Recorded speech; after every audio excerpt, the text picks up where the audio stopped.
Hello ಬಚ್ಚಾ Ganesha collection ವಿಚಾರಕ್ಕೆ ಹೋದ್ರೆ 10 ಜನ ಹೋಯ್ತಿವಾರಲ್ಲ 5 ಜನ ಗೋಳಿ ಮಕ್ಕಳು ಕೆಳಗಡೆ ಇರ್ತಾರೆ, ಮೇಲೆ ಬರಲ್ಲ ಚಪ್ರಿ ನನ್ ಮಕ್ಕಳು.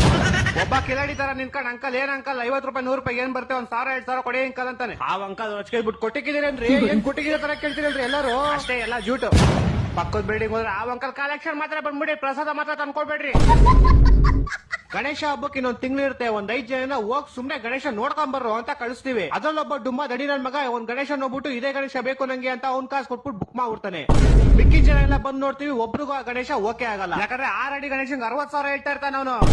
ಅದು ಕಮ್ಮಿನೇ ಇಲ್ವಂತೆ, ಕಮ್ಮಿ ಅಂದ್ರೆ 55,000. ಓಲಿ ಬುಕ್ ಮಾಡಿರೋ ಕಾಸು ವಾಪಸ್ ಕೇಳೋಣ ಅಂದ್ರೆ ನೋ ರಿಫಂಡ್ ಅಂತ ದೊಡ್ಡದಾಗ ಬೋರ್ಡ್ ಹಾಕೊಂಡ್ಬಿಟ್ಟವ್ರೆ. ಸುಮ್ನೆ ದಡಿ ನನ್ ಮಗನಿಂದ ಬುಕ್ ಮಾಡಿರೋ ಕಾಸು ವೇಸ್ಟ್.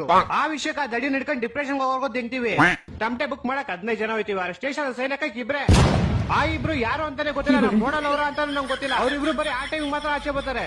ಹಂಗೋ ಹಿಂಗೋ ಹೆಂಗೋ ಮಾಡಿ ಕಲೆಕ್ಷನ್ ಮಾಡ್ತೀವಿ. ಆ ಕಲೆಕ್ಷನ್ ಹೆಂಗಾಗಿರುತ್ತೆ ಅಂದ್ರೆ ಗಣೇಶಂಗಾರೆ ಡೆಕೋರೇಷನ್ ಕಾಸಾಗಲ್ಲ, ಡೆಕೋರೇಷನ್ ಕಾಸಾರೆ ಟಮಟೆ ಕಾಸಾಗಲ್ಲ.